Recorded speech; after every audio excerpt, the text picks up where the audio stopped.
Hello everybody, welcome back to my channel. My name is Maureen O'Connor from Quilters Heaven in Northbrook, Illinois, and I am the Opinionated Quilter. Today's episode, number 90, is the Great Quilters Debate. But before we get to that, I just want to let you know that because the holidays are falling on Mondays, we are not going to release videos for the next 2 weeks.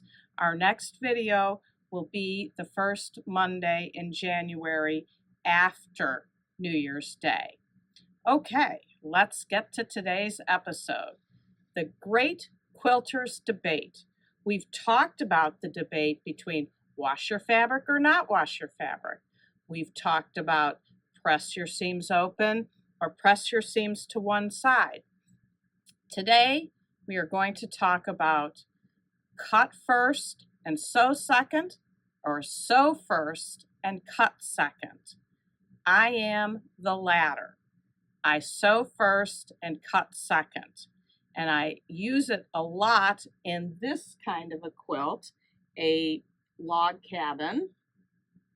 And I actually did on this quilt use the Creative Grids log cabin ruler.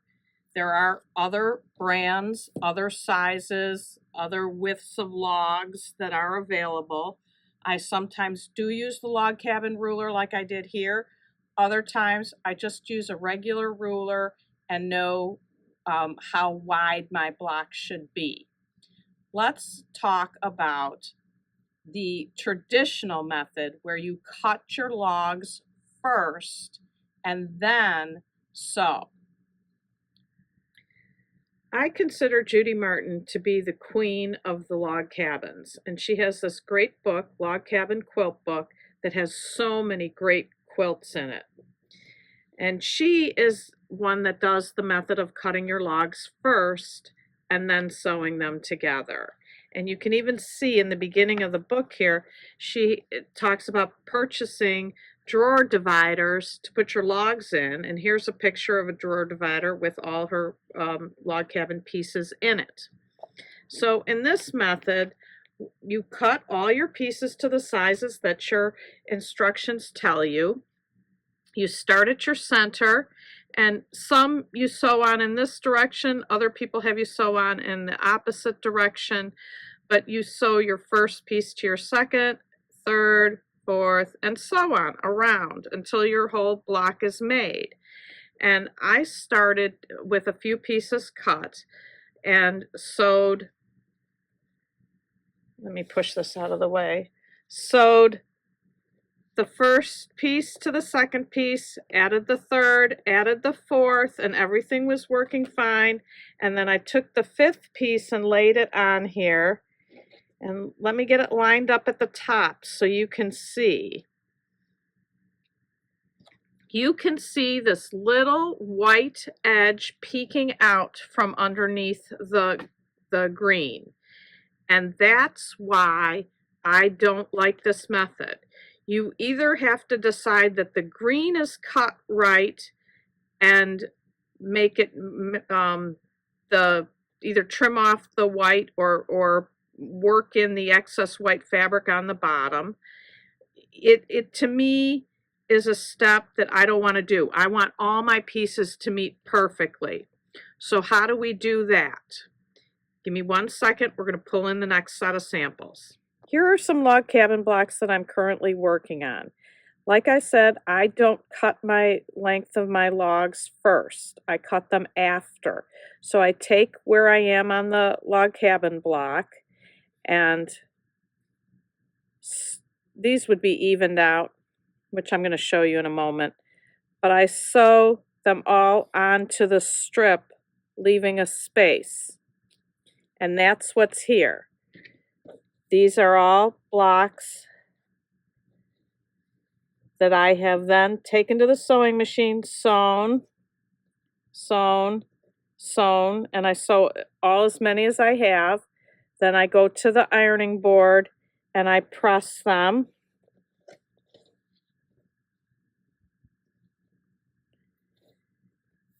And then I go ahead and trim them. And I trim them either using a log cabin ruler or a regular ruler. I'm going to do this in the middle one so you can see. And I line up one of my lines on my seam, and then I line up lines on this seam here, on this log where it should be, and then I go ahead and cut. Now normally I would cut the right one first and I'd keep cutting across till I had them all cut. And then I do the next log. So here's one that has been cut off of the strip, and now I need to trim it down. And this is where I believe that the magic is of why this method is better. I'm going to put this blue folder here so you can see better that the white of the cutting mat doesn't distract. As I do the cutting that I just showed you, and I line everything up, there is a gap here. You can see a little bit of the blue sticking out past the white log. Now I don't want to cut on the file folder, so I'm going to cut on the cutting mat and bring it back and show you that you can really see it. So I'm going to line up just the way I did that I showed you previously, making sure that my lines on my ruler are where they should be on the seams of the log cabin.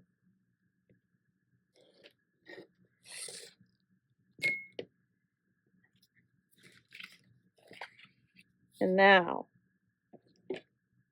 you can see the little green bit coming out past the white log. And then when I sew the next log on here, that's what I line up with the edge of the next log. And what that does, in my opinion, is takes care of that tiny little bit I was off. When you have a tiny little bit off, you think, oh, it's nothing. But when it happens over and over and over again, by the time you're at the end of a block, that tiny little bit could be a quarter of an inch.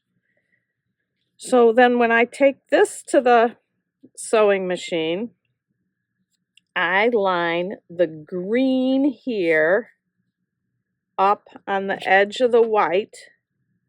So this white here is a little off, and that makes up for where I did not sew properly or cut properly.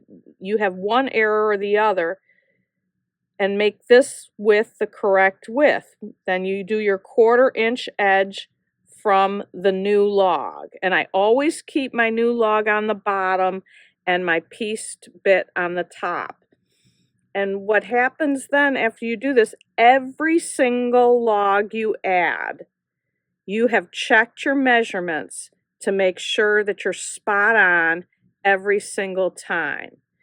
The original method, you just keep adding logs, and then however big your piece is, at the end is how big it is. And it may or may not be the measurement that was dictated in the pattern, or that you decided how big you wanted to make your log. So in my opinion, this method is far superior to getting perfectly sized log cabin blocks. Now, one additional thing is I use this method in any pattern that adds strips. For instance, this one, and here's strips. I start with these two together and then add, well, I should say these three together and then add this strip. But I would take this piece and add it to a whole long strip of this. And so anything where I add strips, I use this method. So I think you can make your log cabins or strip piece blocks any way you like to. However, I think you'll get a better result if you sew first, cut second. And I'd like to wish everybody a very Merry Christmas, Happy New Year to all our Jewish friends. I hope you had a fabulous Hanukkah season as well. And I will see you all in the new year. Until next time, happy sewing.